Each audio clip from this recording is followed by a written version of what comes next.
Throughout history, introverts have always been a minority who had to adapt to an extrovert world.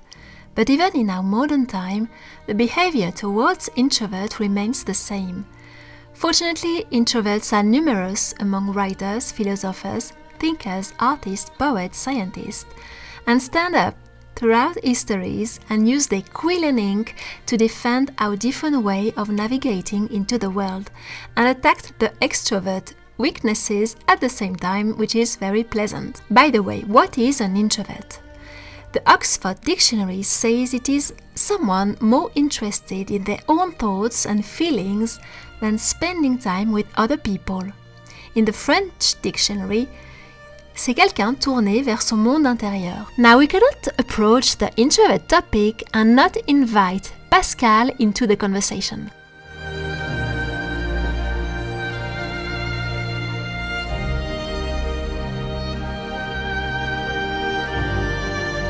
Blaise Pascal was a scientist, mathematician, philosopher, thinker of the 17th century, and in Les Misères de l'Homme he writes,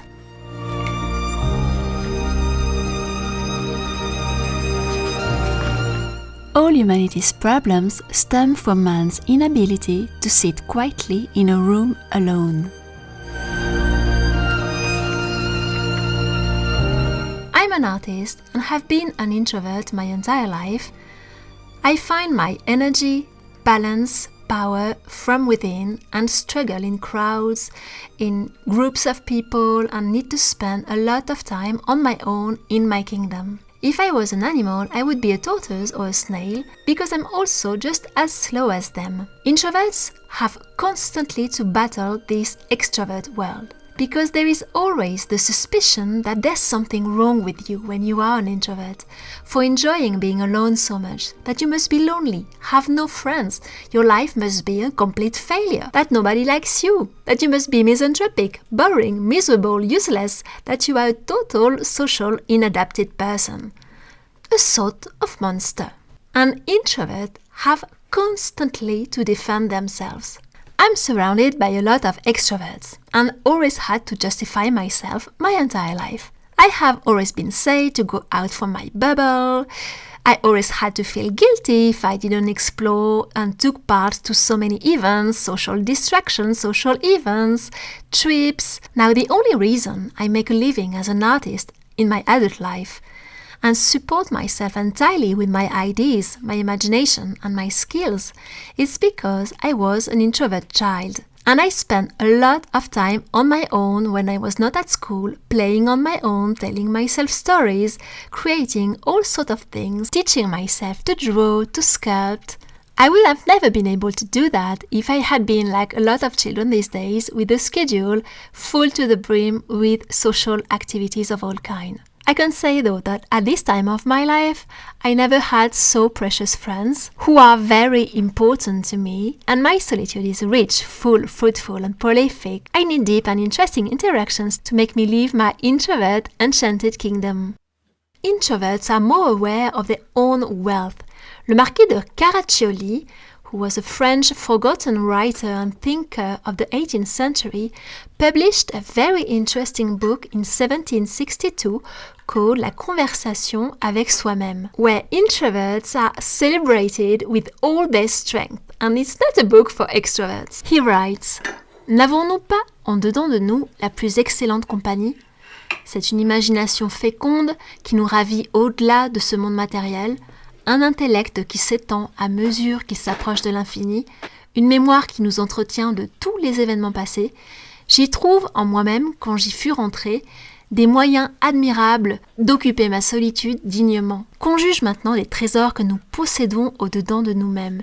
Et pourquoi vivre d'emprunt, pendant que chacun de nous possède en lui-même un magasin inépuisable de richesses? C'est faire l'aveu de son indigence et convier de son ennui que de se répandre partout.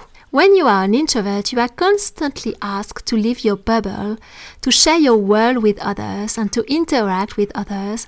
And Charles Baudelaire replies something really interesting to this in Le Spleen de Paris, published in 1862. He writes, Je n'exige pas de mon Gastier les courageuses vertus de Crusoé, mais je demande qu'il ne décrète pas d'accusation les amoureux de la solitude et du mystère. Now here are some of my introverts' secret delights.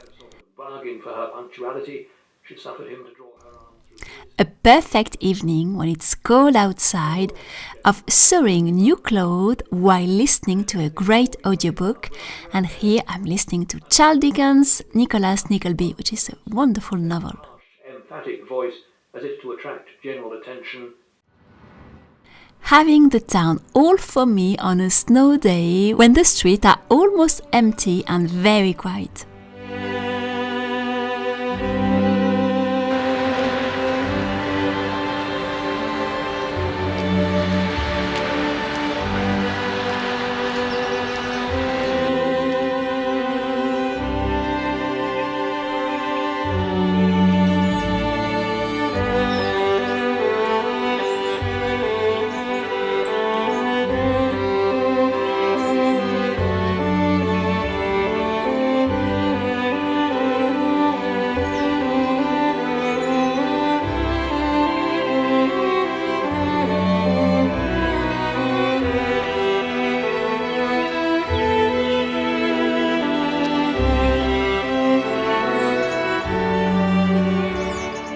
Having after my walk a breakfast at my favorite tea room, but in the morning when the tea room is not overcrowded.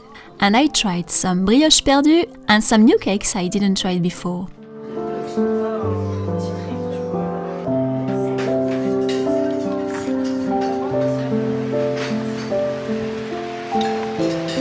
And really enjoying the very last days of winter, the most introvert of all season, and relishing its silence and its quiet.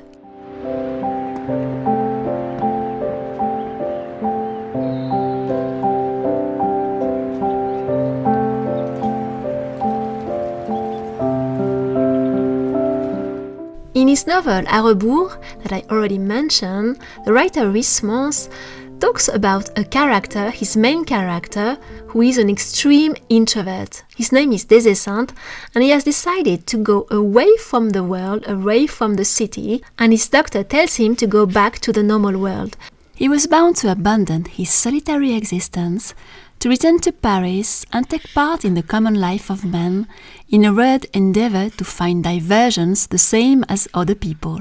But that don't divert me the pleasures other people enjoy, protested Des Esseintes indignantly. In chapter 16 he writes, "This time of bliss was over.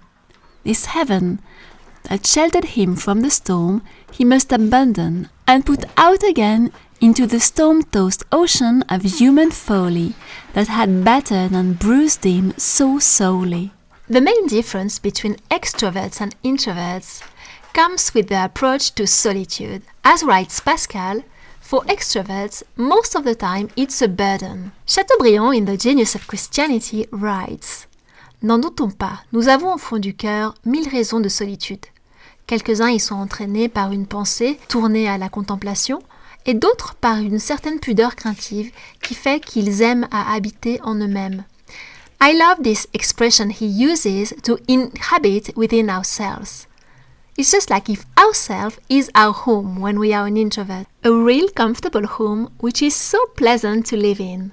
An extrovert can't understand that. As an introvert, a home is critical, it's a refuge and it's a sanctuary, just like the shell of a snail. I choose to live downtown in a pretty quiet street in a middle-sized town. But with enough movements, events, shops, markets and people in the streets. But my apartment, on the contrary, is very quiet, and on the garden side where my studio is, there is absolutely no noise. I can only hear the sound of birds. I love this immediate contrast between my very peaceful apartment and the street and its noises and the people all around.